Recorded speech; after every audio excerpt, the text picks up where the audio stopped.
तो दोस्तों एक बार फिर से आप लोगों के सामने मैथ की बहुत ही इंपॉर्टेंट और शानदार वीडियो लेकर के आए हैं। अगर आप रेलवे से रिलेटेड किसी भी exam NTPC, ALP tech, group D, JEE, RPF किसी भी एग्जाम की तैयारी कर रहे हैं तो ये वीडियो आप लोगों के लिए बहुत ही इंपॉर्टेंट और शानदार होने वाली है। तो चलिए देरी न करते हुए स्टार्ट करते हैं यहाँ पर अपने पहले क्वेश्चन से। पहला क्वेश्चन क्या कह रहा है कि दिए गए समीकरण में एक्स के मान ज्ञात कीजिए। यहाँ पर एक्स से मान पूछ रहा है। देखिए इसका मान निकालने का एकदम सिंपल सा तरीका है। अगर कुछ आपको पावर वाले रूल पता है तो आप इसको 10 सेकंड में सॉल्व कर लेंगे। उससे ज़्यादा टाइम नहीं लगेगी, बल्कि उससे कम ही टाइम में आप सॉल्व कर लेंगे। तो कैसे? पावर के रूल क्या होते हैं? देखिए कुछ पावर के रूल मैं बताने से पहले इस क्वेश्चन का एक पैटर्न यानी एक लाइन मैं पहले लिख लेता हूँ। जैसे 3⁻2x+1 दिया हुआ है और यहाँ पे माइनस चिन्ह है और यहाँ पर 3⁻x दिया हुआ है और ये कह रहा है कि बराबर है 3⁻x+1 - 3 के स्क्वायर के। अगर मैं कहूँ कि यहाँ पर 3⁻x लेफ्ट साइड में इस साइड में अगर मैं कहूँ इस साइड में 3⁻x मैं कॉमन ले लूँ तो कोष्टक में आपका 3⁻x+1 - 1 बचेगा। आपके माइंड में ज़रूर क्वेश्चन होगा कैसे। तो यहीं पे पावर वाला रूल मैंने लगाया है। वो रूल क्या होता है? जैसे मैं यहाँ से उठा लूँ 3⁻2x+1 को मैं यहाँ से उठा लूँ, क्या मैं इसको 3⁻2x × 3⁻1 नहीं लिख सकता? बेस अगर इक्वल है तो पावर को हम नहीं जोड़ सकते, तो इसी को मैंने रिवर्स में कर दिया। क्लियर है बात? ये ऐसे लिख सकते हैं कि नहीं, ये बराबर इसके हो सकता है। अब मुझको ये बताइए 3⁻2x है, क्या मैं 3⁻x × 3⁻x × 3⁻1 नहीं लिख सकता इसको? यहाँ पर भी कोई दिक्कत? मैंने क्या कहा, अगर बेस इक्वल है तो पावर को हम जोड़ सकते हैं। ये 2x हो जाएगा, ये वाला मिल जाएगा। तो स्टेप बाय स्टेप मैं बता रहा हूँ ताकि आपको कहीं कंफ्यूजन ना हो। अब यहाँ पर मुझको ये बताइए, क्या इसको मैं एक लाइन और मैं लिख करके समझा देता हूँ। 3⁻x और उसके बाद 3⁻x+1 मैं नहीं लिख सकता। इन दोनों को मैंने आपस में जोड़ दिया, बेस इक्वल है, पावर को मैंने जोड़ दिया और 3⁻x इसको अलग कर लिया। अब ऑलरेडी क्वेश्चन में यहाँ पर भी 3⁻x था तो मैंने वही 3⁻x जब दोनों में आ गया तो कॉमन लिख करके डायरेक्ट मैंने कर दिया। अगर आपको प्रैक्टिस रहेगी, रूल पता रहेंगे तो दोस्तों आप भी डायरेक्ट ऐसे कर लेंगे, कोई दिक्कत नहीं होगी। अब सेम काम इधर भी वही करना है। यहाँ पर देखें तो 3⁻2 है तो यहाँ पर हम कॉमन ले लेंगे 3⁻2 को। 3⁻2 कॉमन लेंगे, यहाँ पर क्या x+3 है तो ये 3 में से 2 निकल जाएगा तो यहाँ पर भी 3 क्या बचेगा, 3⁻x+1 बचेगा। यहाँ पर कोई दिक्कत हाँ या ना? और यहाँ पर -1 रह जाएगा क्योंकि 3 हमने कॉमन ले लिया। इतना क्लियर है? यहाँ पर कोई कंफ्यूजन है तो बताइए। कोई कंफ्यूजन नहीं होनी चाहिए। इसी तरीके से इसको भी आप क्या करेंगे, पार्ट में डिवाइड करके चेक कर सकते हैं, जैसे मैंने ये पैटर्न बताया था।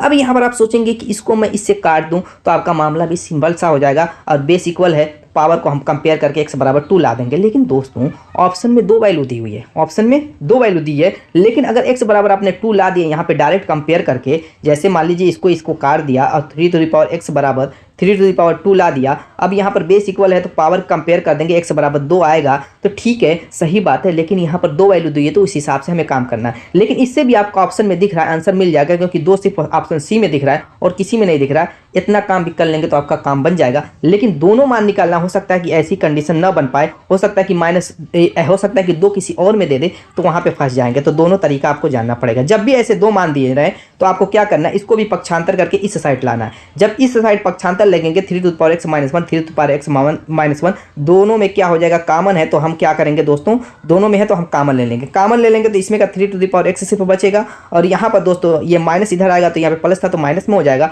और ये आपका क्या आ जाएगा, -3² हो जाएगा और ये बराबर 0 हो जाएगा। इतना क्लियर है? कोई दिक्कत यहाँ पर? अब एक बार 3⁻x+1 - 1 बराबर ले लेंगे 0 और एक बार इसके 0 ले लेंगे। अगर इसको हम 0 पहले लेते हैं 3⁻x बराबर क्या हो जाएगा, 3² हो जाएगा, यानी x बराबर यहाँ पर 2 हम ले लेंगे कंपेयर करके। फिर दूसरा अगर मान यहाँ से निकालते हैं हम इस वाले को, 3⁻x+1 बराबर क्या हो जाएगा, 1 हो जाएगा। इसको हम दूसरे वाले कोष्टक वाले को लेते हैं, 1 हो जाएगा, 0 लेंगे और 1 को उधर पक्षांतर कर देंगे, 1 हो जाएगा। कोई दिक्कत? अब यहाँ पर मैटर फंसता है 1 का। अब कैसे निकालेंगे यहाँ पे मान? देखिए आप जानते हैं किसी भी संख्या पे, किसी भी अक्षर पे, जैसे 1 पर 0 पावर का मान 1, 3 पर 0 पावर का मान 1, तो जब भी ऐसी कंडीशन बने तो हम क्या करेंगे, 1 को इसके बेस के रूप में लिख करके उस पर पावर बना देंगे, यानी 3⁻0 का मान क्या होता है, 1। किसी भी संख्या या किसी भी अक्षर पर अगर हमने पावर 0 बना दी तो उसकी वैल्यू क्या हो जाएगी, 1 के बराबर हो जाएगी। अब यहाँ पर भी कंपेयर कर लीजिए, बेस इक्वल है तो ऊपर का इक्वल हो जाएगा, x+1 = 0 हो जाएगा, यानी x = -1, x = 2, x = -1। Option C is the right answer. Clear है? समझ में आ गई बात? नेक्स्ट चलते हैं, अगला क्वेश्चन देखते हैं हमारा क्या कह रहा है। अगला क्वेश्चन कह रहा है कि 40 छात्रों द्वारा प्राप्त अंकों का माध्य 68 है। 40 छात्र हैं दोस्तों, 40 छात्र, ठीक है। उनका जो प्राप्तांक माध्य है, माध्य की बात कर रहा है, मेन की कह रहा है कि 68 है। चलिए ठीक है। कह रहा बाद में यह पता पाया गया कि अंक 25 को गलती से 45 पढ़ लिया गया, यानी कि 45 पढ़ गया लेकिन अंक क्या था 25 था, उसको गलती से हमने 45 पढ़ लिया, तो अंकों में कितने की वृद्धि करके हमने उसमें जोड़ा होगा, तो आप कहेंगे कि 20 की। 20 अंकों की वृद्धि करने पर क्या हो गया, 68 मान आया है। तो पूछ क्या रहा है कि सही माध्य ज्ञात कीजिए। तो सिंपल सा तरीका है दोस्तों, 40 बच्चे रहे होंगे, 20 गलती से एक्स्ट्रा उसमें हमने क्या कर दिया, ऐड कर दिया, जिसकी वजह से माध्य 68 आ गया। तो ये 40 से ही तो भाग दिया गया होगा। माध्य में क्या हो जाता है, टोटल पदों को ऐड करके और पदों की संख्या से क्या किया जाता है, भाग दे दिया जाता है। तो टोटल 40 बच्चे 40 से भाग दिया गया होगा, तो 40 से भाग दे करके जो एरर वाला माध्य आया है वो निकाल लेते हैं। 20 में 40 से भाग देंगे तो आप कहेंगे कि 0.5 आएगा। 0.5 क्या हुआ है, 68 में ज़्यादा हो गया है। 68 में माध्य जो आया ज़्यादा हो गया, बस यही 0.5 को 68 में से हम घटा लेते हैं तो कितना हो जाएगा, 5 7 6 67.5। Option D is the right answer. Clear. Next अगला, ये आपका जो है टाइम एंड डिस्टेंस का क्वेश्चन है। कह रहे एक समय पर शुरू हुई दो कारें ए और बी एक दूसरे से विपरीत दिशा में चलते हुए टी घंटे बाद मिलती हैं। एक दूसरे से विपरीत दिशा में मान लीजिए चल रही हैं और टी घंटे बाद क्या कर रही हैं, ये मिल जा रही हैं, टी घंटे बाद मिल जा रही हैं। ठीक है। कह रहा है कि और मिलने के बाद क्रमशः 5 घंटे और 6 घंटे के बाद अपने गंतव्य पर पहुंच जाती हैं। यानी कि एक को मान लीजिए 5 घंटा लग रहा है और बी को 6 घंटा लग रहा है, वो अपनी गंतव्य मतलब अपनी मंजिल पे पहुंच जाती है। पहले तो मिलने के बाद, टी घंटे बाद मिलने के बाद कह रहा है कि फिर वो अपने गंतव्य पर पहुंच जाती हैं। कह रहे यदि कार ए की गति 55 किलोमीटर पर घंटा हो तो कार बी की गति क्या होगी। मान लेते हैं कि इसका ए का जो टाइम है इसको हम टी ए रखते हैं। ठीक है। टी ए बराबर 5 घंटा है और यहाँ पर टी बी बराबर रख लेते हैं 6 घंटा। क्लियर है। अब यहाँ पर स्पीड जो दी हुई है एस ए की न दी हुई है, एस ए की जो स्पीड दी हुई है वो कह रहा है कि 55 किलोमीटर पर आवर है। तो कह रहा है कि एस बी की क्या होगी, एस बी बराबर क्या होगा, यानी बी की स्पीड पूछ रहा है क्या हो। इसका सिंपल सा सूत्र होता है, कुछ इसमें आपको अपना एक्स्ट्रा दिमाग नहीं खर्च करना है, यही फ़ायदा है इस क्वेश्चन का। तो इसमें एक सूत्र क्या होता है, इसका सूत्र होता है एस ए बटे में दोस्तों एस बी बराबर √ टी बी बटे में टी ए। बस हो गया, रख दीजिए मान। टी बी की वैल्यू क्या है, 6 है, 6 बटे में 5 हो जाएगा। एस ए की वैल्यू यहाँ पे 55 रख देंगे। इसको हम एक काम और कर लेते हैं, देखिए इस रूप में ही कन्वर्ट करेंगे। देखिए किस तरीके के है, उसी रूप में कन्वर्ट करने की कोशिश करेंगे। तो मैं ऊपर क्या करता हूँ, ऊपर नीचे 6 का गुणा कर देता हूँ, 5 × 6 6 × 6 इतना हो जाएगा। क्लियर है यहाँ तक कोई। अब यहाँ पर एस ए का मान दिया हुआ है, एस ए का मान भी रख देते हैं। यहाँ पर एक लाइन और लिख लेते हैं। यहाँ पर देखिए 6 क्या हो जाएगा, कड़ी से बाहर आ जाएगा और कड़ी के अंदर क्या रह जाएगा, ये इनका गुणा करेंगे 56 × 30, ये कड़ी से बाहर नहीं आ पाएगा। यहाँ तक हमने कर लिया। ये तो वैसे भी डायरेक्ट करने वाली चीज़ है, ये इतना करने की ज़रूरत नहीं है, प्रैक्टिस रहेगी आप कर लेंगे, समझ में आ जाएगा आपको क्या बाहर करना है क्या अंदर करना है। अब एस ए की वैल्यू यहाँ पे कितनी है, 55 है। हमें एस बी की वैल्यू निकालनी है, एस बी को ज्यों का त्यों रहने देते हैं और ये 6 बटे में √30 है। चलिए एक लाइन और कर लेते हैं। एस बी बराबर क्या हो जाएगा, आप कहेंगे एस बी बराबर हो जाएगा 55 बटे में 6 √30 किलोमीटर पर आवर। देखिए कहाँ है, ऑप्शन डी में दिख रहा है। बस इसी में रखना है मान और सॉल्व कर लेना है, पक्षांतर करके आपकी वैल्यू आ चुकी है। अगला क्वेश्चन देखते हैं। नेक्स्ट क्वेश्चन क्या कह रहा है, किसी नाव की चाल शांत जल में 12 किलोमीटर पर आवर है। इस तरीके से दोस्तों शांत जल है, ठीक है, ये धारा और इसमें नहीं है, शांत जल में कोई नाव है, इसकी चाल कह रहा है, इस तरीके से नाव है, इसकी चाल क्या कह रहा है, 12 किलोमीटर पर आवर है।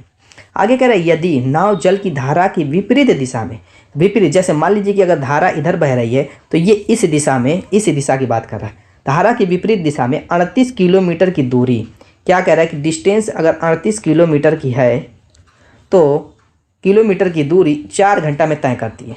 उसको समय कितना लग रहा है, समय टी कितना लग रहा है, 4 आवर का।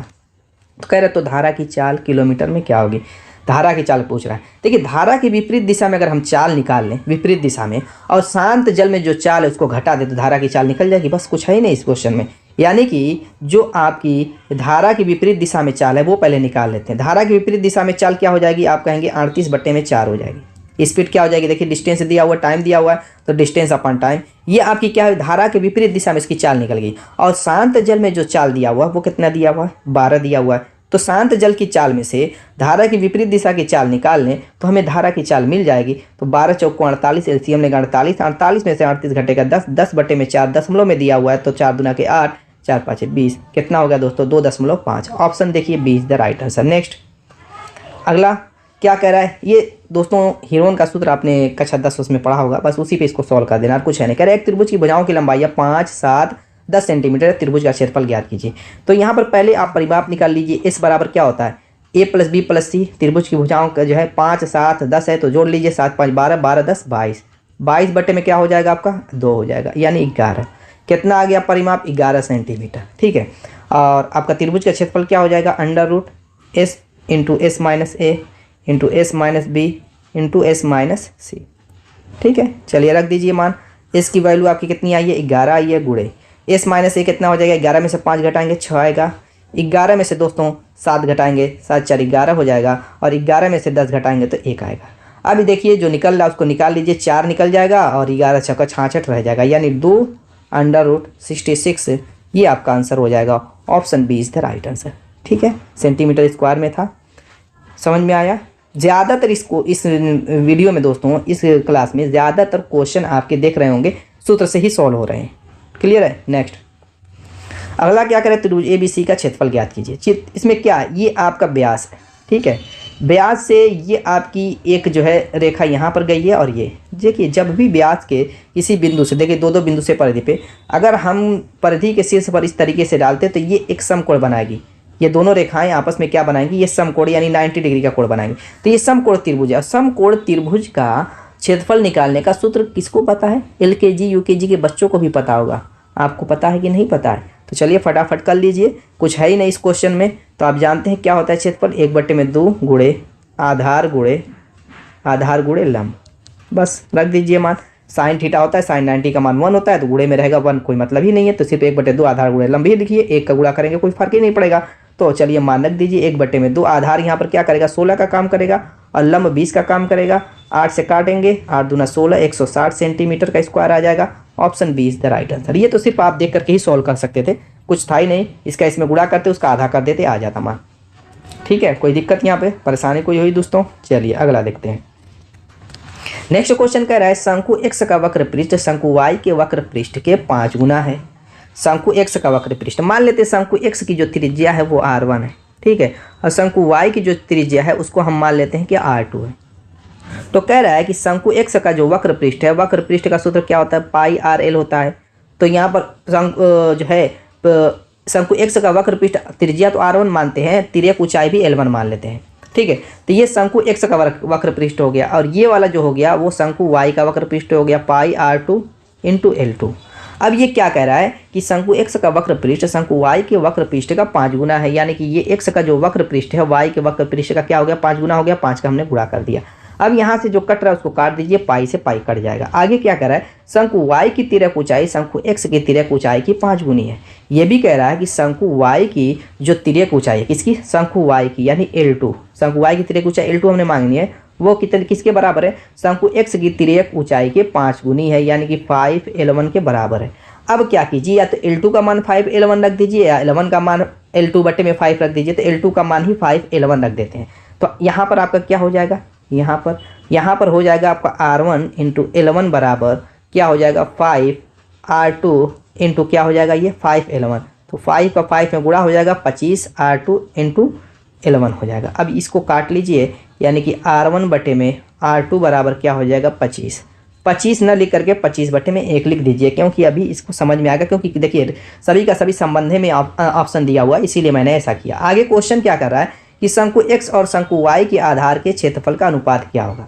शंकु x और शंकु y के आधार का क्षेत्रफल, आप जानते हैं आधार क्या होगा, सर्किल का होगा, और सर्किल का क्षेत्रफल होता है पाई r स्क्वायर होता है। तो x का हो जाएगा पाई r1 का स्क्वायर, और यही इनका क्या पूछ रहा है, रेशियो पूछ रहा है ना, पाई r1 का स्क्वायर बटे में पाई r2 का स्क्वायर। पाई से पाई काट दीजिए, यानी R1/R2 का होल का स्क्वायर लिख दीजिए, और यहाँ पर R1/R2 25/1 आया है, तो 25 का स्क्वायर करेंगे 625 हो जाएगा, बट्टे में 1 का स्क्वायर 1 ही होगा। इसको हम लिख सकते हैं 625 संबंध 1। आपका आंसर हो चुका है, option C is the right answer. अगला क्वेश्चन कह रहा है कि यदि 2x² + 7x - 4 = 0 के मूल अल्फा और बीटा हैं, तब समीकरण क्या होगा जिसके मूल अल्फा स्क्वायर और बीटा स्क्वायर है। देखिए दोस्तों, अब द्विघात समीकरण से जब आप तुलना करते हैं x² + bx + c से, जब इसकी तुलना करते हैं तो आप जानते हैं मूलों के योगफल का जो सूत्र होता है अल्फा + बीटा बराबर क्या होता है। देखिए पहला हम प्लस लेते हैं, दूसरा माइनस, तीसरा प्लस, इस तरीके से आगे बढ़ते हैं, आपको पता है। तो यहाँ पर कैसे करेंगे, अल्फा प्लस बीटा बराबर अगर हमें निकालना है तो क्या होगा, माइनस बी बटे में ए, माइनस बी बटे में ए। और बी क्या है, बी की जगह देखिए क्वेश्चन में 7 दिया हुआ है तो क्या करेंगे -7, और यहाँ पर 2 दिया हुआ है ए की जगह तो यहाँ पर 2 लिख देंगे। इसी तरीके से अल्फा इंटू बीटा बराबर आपका हो जाएगा, ये माइनस होता है ये प्लस होता है, सी बटे में ए, यानी कि कितना होगा, यहाँ पे चूंकि ऑलरेडी -4 दिया हुआ तो माइनस ही लेना पड़ेगा, 4 बटे में 2 बराबर आपका -2 हो जाएगा।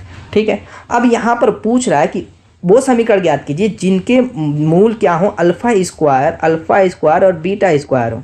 तो हमें क्या करना पड़ेगा, alpha square plus beta square निकालना पड़ेगा और alpha square into beta square निकालना पड़ेगा, तब जाकर के मान निकलेगा। तो पहले ये निकाल ले तो उसके बाद मैं बताता हूँ। Alpha square plus beta square बराबर क्या होता है, अल्फा प्लस बीटा का होल का स्क्वायर -2 अल्फा बीटा।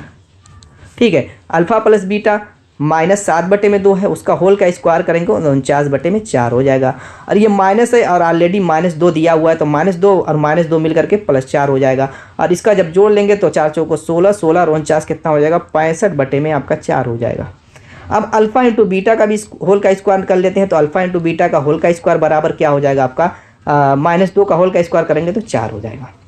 अब सूत्र ये कैसे निकालते हैं, ठीक है, अब यहाँ पर होता है इसका सूत्र एक्स स्क्वायर प्लस मूलों का योगफल, इसके मूल क्या है, alpha square plus beta square है, यानी alpha square plus beta square into x plus मूलों का गुणनफल, यानी कि alpha plus beta, alpha into beta, alpha square into beta square लिख सकते हैं। अल्फा स्क्वायर मूल आपको स्क्वायर के रूप में ही लेना है, तो यहाँ पर लिख लीजिए alpha square into beta square, और ये बराबर होता है 0 के।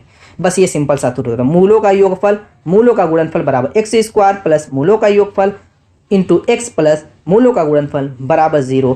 बस इसमें अल्फा स्क्वायर बीटा स्क्वायर मूल है, अल्फा बीटा भी मूल हो सकते हैं, ए बी भी मूल हो सकता है, किसी रूप में दे सकता है, तो ये भी नहीं, ज़्यादातर अल्फा बीटा के रूप में ही देता है। मूलों का नाम ले लिया तो समझ जाइए जिस टाइप का मूल दे देगा, क्यूब के रूप में दिया हुआ है, किस रूप में दिया हुआ वो उस पर डिपेंड करता है क्वेश्चन पे। तो यहाँ पे अल्फा स्क्वायर और बीटा स्क्वायर के रूप में दिया था तो उस रूप में हम कन्वर्ट कर रहे हैं। बात समझ में आ गई, कोई दिक्कत यहाँ पे, हाँ या ना। अब चलिए यहाँ पर हम क्या करेंगे, मान रख देंगे और कुछ आपको करना यहाँ पे नहीं है।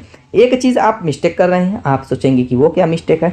मैंने अभी बताया है कि पहले वाले को प्लस लेते हैं, दूसरे को माइनस, तीसरे वाले को प्लस। तो अब यहाँ पर दोस्तों ये जो हमने प्लस लिखा है ये किस में होगा, ये माइनस में होगा। ठीक है, तो सारी चीज़ें समझना है आपको, ये नहीं कि धुआं धुआं यहाँ पे करें, यहाँ पे समझिए, एग्जाम में जाकर के धुआं धुआं कीजिएगा। चलिए यहाँ पर एक्स स्क्वायर की वैल्यू रख दे, एक्स स्क्वायर की वैल्यू क्या रखनी है, तो ये ऐसे ही रहेगा, minus alpha square plus beta square क्या है, 65 बटे में 4 है। ठीक है, इंटू एक्स है plus alpha square beta square, alpha plus beta का होल की स्क्वायर लिखिए, अल्फा स्क्वायर ये क्या है 4 है। अब चूंकि बटे के रूप में कोई दिया नहीं है ऑप्शन, तो ये एलसीएम 4 ले लेते हैं, 4 लेंगे तो ये 4x स्क्वायर हो जाएगा माइनस 65x हो जाएगा, अब प्लस 4 चौको 16 बराबर 4 इधर जाएगा गुणे में, तब भी 0 में गुणा होगा 0 ही हो जाएगा। तो ये आपका आंसर हो जाएगा। देखिए 4x square minus 65x plus 16 बराबर 0 कहाँ पर दिया हुआ है, ऑप्शन सी में दिया हुआ है। बात समझ में आए, हाँ या ना, ज़रूर कमेंट करके बताइएगा। कोई भी डाउट हो तो भी कीजिएगा। नेक्स्ट अगला क्वेश्चन ट्रिग्नोमेट्री का, कह रहा है कि यदि cot to the power 4 theta plus cot square theta बराबर 2.2 तो cosec to the power 4 theta minus cosec square theta बराबर क्या होगा। बस इसी सूत्र को उठाइए और यहीं पे अभी मामला सेट हो जाएगा। अगर आप लोगों को कुछ सूत्र याद है तो आप लोगों के लिए ये सिर्फ जो है विदाउट पेन और पेपर वाला क्वेश्चन है। कैसे, यहाँ पर देखिए, मैं अगर इसमें से काट स्क्वायर थीटा कामन ले लूँ इस वाले में से, तो कोष्टक में बचेगा क्या, आप कहेंगे कि काट स्क्वायर थीटा प्लस 1 बचेगा, और ये क्या है 2.2 के बराबर है। आप जानते हैं कि कॉट स्क्वायर प्लस 1 बराबर कॉट स्क्वायर थीटा प्लस 1 बराबर क्या होता है, कॉसेक स्क्वायर थीटा होता है। किसके बराबर होता है, कॉसेक स्क्वायर थीटा के। अब कॉट स्क्वायर इस थीटा को भी हम क्या करेंगे, कोसेक स्क्वायर थीटा के रूप में भी इसको कन्वर्ट कर देंगे। और आप ये भी जानते हैं कि कॉट स्क्वायर थीटा, जब कॉट स्क्वायर थीटा प्लस 1 बराबर कोसेक स्क्वायर थीटा होता है, तो क्या कॉट स्क्वायर थीटा बराबर कोसेक स्क्वायर थीटा माइनस 1 नहीं होगा। कोई यहाँ पर दिक्कत, सूत्र से ही सारी चीज़ें हो रही हैं, सूत्र से ही सारी चीज़ें क्लियर हो रही हैं, कोई डाउट यहाँ पर। क्योंकि कोसेक स्क्वायर, देखिए एक सूत्र होता है आप जानते हैं, इसी सूत्र से cosec square theta minus cot square theta बराबर 1 होता है। इसी से ही मैंने सारी चीज़ें बनाई। कैसे, कोसेक स्क्वायर थीटा बराबर कॉट स्क्वायर थीटा को उधर पक्षांतर करेंगे तो 1 प्लस कॉट स्क्वायर थीटा हो जाएगा, या कॉट स्क्वायर थीटा प्लस 1 लिखिए, तो ये पहले वाले को हमने क्या किया, उसी रूप में कोसेक स्क्वायर थीटा लिख दिया, क्योंकि हमें कोसेक स्क्वायर थीटा के रूप में ही कन्वर्ट करना था। अब कॉट स्क्वायर थीटा निकालना था, तो कॉट स्क्वायर थीटा को उधर पक्षांतर कर दीजिए, माइनस प्लस हो जाएगा, और 1 को इधर लाएंगे तो कोसेक स्क्वायर थीटा माइनस 1 हो जाएगा, जो कि मैंने यहाँ पे लिखा। क्लियर हो गई बात। बस अब कोष्टक तोड़ दीजिए, तो कोष्टक तोड़ेंगे तो cos to the power 4 theta minus cos square cosec sorry cosec square theta हो जाएगा और ये बराबर 2.2 के हो जाएगा। यानी कि जो वैल्यू इसकी आई थी सेम वैल्यू ये जो क्वेश्चन पूछा है इसकी भी आएगी, यानी 2.2। Option C is the right answer. कुछ था नहीं ना था क्वेश्चन में, मैंने क्या कहा, बिना पेन और पेपर का ये क्वेश्चन सॉल्व होगा। अब ये देखिए हाइट एंड डिस्टेंस, यहाँ पर दोस्तों ये क्या किया है, इस सारा का सारा खुद इस डायग्राम में बना के पका पकाया खाना दे दिया, सिर्फ आपको खाना है। क्वेश्चन पहले पढ़ लेते हैं, अभी समझ में आएगा कि कैसे। कह रहा है कि 12 मीटर ऊंचा एक पेड़ हवा से टूटकर इस प्रकार जमीन पर गिरा है 12 मीटर, यानी कि ये पेड़ था ए और बी, ये था 12 मीटर का। कह रहा है कि इस तरीके से टूट करके ज़मीन पर गिरा है कि इसका शीर्ष सिरा ज़मीन को स्पर्श करता है। ये जो पेड़ था इस सी पॉइंट से टूट करके गिर गया और इस तरीके से ओ पॉइंट पर ज़मीन पर आकर के जो है चिपटा हुआ है, इस तरीके से ज़मीन पर लग गया। जैसे कोई भी पेड़ गिरता है, जैसे यहाँ से कहीं से ऊपर से टूट करके गिर गया, मान लीजिए ये पेड़ था, यहाँ से टूटा तो बस ये टूटा हुआ हिस्सा क्या होगा, इस तरीके से आके लग जाएगा। अब यही ज़मीन पर इस तरीके से बना दिया गया और एंगल बना दिया गया। जब तक ये अवनमन को उन्नयन कोण का हमें पता नहीं चलेगा तब तक हम कैसे को ज्यां वाला रूल लगाएंगे और कैसे आंसर लाएंगे। तो इस तरीके से ये सारी चीज़ें बना करके दिया, हमें कुछ बनाना नहीं है, क्वेश्चन भी सारी चीज़ें दे दिया है। चलिए आगे क्या कह रहा है, कह रहा है कि और ज़मीन के साथ 60 डिग्री का कोण बनाता है। वो खुद लिख करके दिखा रहा है कि 60 डिग्री का कोण बनाता है। आगे कह रहा है पेड़ हवा की वजह से ज़मीन से कितनी ऊंचाई से टूटा है। अब मान लीजिए कि यहाँ सी से टूटा है तो ज़मीन से उसकी ऊंचाई पूछ रहा है, तो ए से सी की ऊंचाई पूछ रहा है। उसको भी पहले ही मान लिया है इसी फिगर में कि उतनी ऊंचाई x है, हमें x का मान निकालना है। बस यहाँ पर आप जो है कर्ण का मान भी ये 12 माइनस एक्स निकाल चुका है। क्या है 12 माइनस एक्स। आप सोचेंगे वो कैसे 12 माइनस एक्स आ गया, ये वैल्यू 12 माइनस एक्स आई है, ये बी सी की वैल्यू। कैसे, टोटल पेड़ की लंबाई 12 थी और ए से सी तक की जो लंबाई हमने एक्स मान ली, तो बाकी ऊपर की बची हुई लंबाई 12 माइनस एक्स होगी। और वही टूटा हुआ हिस्सा यहाँ पे आके लग गया, तो ये 12 माइनस एक्स वही ना हिस्सा लगा है, तो यही 12 माइनस एक्स होगा कि नहीं होगा। अब 12 माइनस एक्स हमें कर्ण का मान मालूम हो गया, हमें लंब मालूम है और हमें एक कोण भी मालूम है। तो फटाफट साइन थीटा का मान, साइन थीटा वाला लगा दीजिए रूल। तो साइन 60 डिग्री बराबर क्या हो जाएगा, लंब बटे में कर्ण यानी एक्स बटे में 12 माइनस एक्स। बस एक्स की वैल्यू निकाल दीजिए, आपका आंसर आ गया। तो साइन 60 आंसर का मान, कर्ण में 3 बटे में 2 बराबर एक्स बटे में 12 माइनस एक्स। तिर्यक गुणा कर दीजिए, तिर्यक गुणा करेंगे तो ये 12 कड़ी के अंदर 3 माइनस कड़ी के अंदर 3 क्या हो जाएगा आपका x हो जाएगा। क्लियर है यहाँ पर कोई दिक्कत। और इधर क्या बचेगा आपका 2x बचेगा। कोई दिक्कत हुई, x को पक्षांतर कीजिए एक तरफ और बाकी को ले जाइए एक तरफ। इस तरीके से भी कीजिए, जैसे समझ में आए कीजिए, आपके ऊपर है। x की वैल्यू हमें हर हाल में निकालनी है, बस उसी का मान निकालना है। तो फटाफट चलिए कर लेते हैं। एक काम करते हैं, इसको उधर ले जाते हैं, उधर ले जाएंगे तो वहाँ पे x कॉमन हो जाएगा, x कॉमन हो जाएगा, बचेगा क्या कोष्टक में √3 + 2, √3 + 2 और ये बराबर हो जाएगा 12 √3 के। ठीक है, x बराबर क्या हो जाएगा 12 √3 बटे में √3 + 2। क्या करते हैं हम √3 से ऊपर नीचे हम निपटा देते हैं, गुणा कर देते हैं। √3 2 ऐसा कि 2 से कीजिए। देखिए यहाँ पर ऊपर नीचे क्या कर दीजिए, 2 माइनस √3 से ऊपर नीचे गुणा कर दीजिए, नीचे वाला आपका विलुप्त तो हो जाएगा। 2 माइनस √3, तो ये √3 को 2 प्लस √3 लिख ही सकते हैं, वर्गांतर वाला नियम हो जाएगा। तो ये 4 हो जाएगा 2 का स्क्वायर और ये कड़ी हट जाएगी, यानी 4 माइनस 3 हो जाएगा। तो नीचे का मामला ही खत्म हो जाएगा, एक ही बचेगा। क्लियर हो गया। अब यहाँ पर दोस्तों 12 √3 और 2 माइनस √3 बचा हुआ है, तो अंदर ले जाकर के इसको गुणा कर दीजिए। तो 12 दूना 24, 24 √3 और ये करेंगे तो 12 और ये दोस्तों आप जानते हैं कि √3 क्या हो जाएगा 3 हो जाएगा, तो 12 3 36 हो जाएगा। यानी कि 12 दूना 24 आंसर क्या आएगा, x बराबर आपका आएगा, जब कोष्टक तोड़ेंगे तो 12 दूना के 24 √3 आएगा और माइनस और ये जो होगा √3 क्या हो जाएगा 3 हो जाएगा और ये 12 3 36 हो जाएगा। ये आपका आंसर हो जाएगा 24 √3 माइनस 36। देखिए कहाँ है, ऑप्शन सी में दिख गया। मजा आई कि नहीं। क्वेश्चन में भी कुछ था नहीं, कैलकुलेशन में जो टाइम लगेगी वही लगेगी। जितनी ज़्यादा आपकी स्पीड अच्छी है उतना अच्छा आप कर सकते हैं। नेक्स्ट क्वेश्चन दोस्तों क्या कर रहा है कि AB + C BAC + AC A + B पर शीर्ष के साथ त्रिभुज का क्षेत्रफल क्या कीजिए, ज्ञात कीजिए। यहाँ पर आप जानते हैं कि अगर कोई भी त्रिभुज दिया हुआ है x और y के सापेक्ष और इनके निर्देशांक, इनके शीर्षों के निर्देशांक दिए हुए हों, तो उसका मान निकालना क्या मुश्किल है। सिंपल सा सूत्र होता है त्रिभुज का, 1/2 क्या होता है 1/2 इंटू आपका x1 y2 माइनस y3 क्या होता है y2 minus y3, x2 into y3 minus y1 plus x3 into y1 minus y2 इस सूत्र में आपको मान रख देना। आप सोचेंगे x और y का मान क्या है, देखिए यहाँ पर निर्देशांक दिए हुए हैं, ये आपका x1 का मान है a, y1 का मान है b प्लस c, x2 का मान है b, y2 का मान है c प्लस a, इसी तरीके से x3 का मान c और y3 का मान a प्लस b। बस क्या इसमें है, बस मान रखिए, सटासट सॉल्व कीजिए, कुछ है ही नहीं इस क्वेश्चन में दोस्तों। 1/2 x1 का मान क्या है a, और इस डायरेक्ट यहाँ पर क्या करते हैं हम, साथ साथ y2 माइनस y3 करते जाते हैं। तो y2 क्या है आपका c प्लस a है, c प्लस a में से a प्लस b घटाएंगे तो c माइनस b बचेगा, हो गया प्लस। ऐसे x2 की वैल्यू b है और y3 क्या है आपका, y3 a प्लस b है और y1 में से घटाएंगे तो b घट जाएगा, आपका बचेगा क्या, a माइनस c प्लस। इसी तरीके का आपका x3 c है और y1 माइनस y2 करेंगे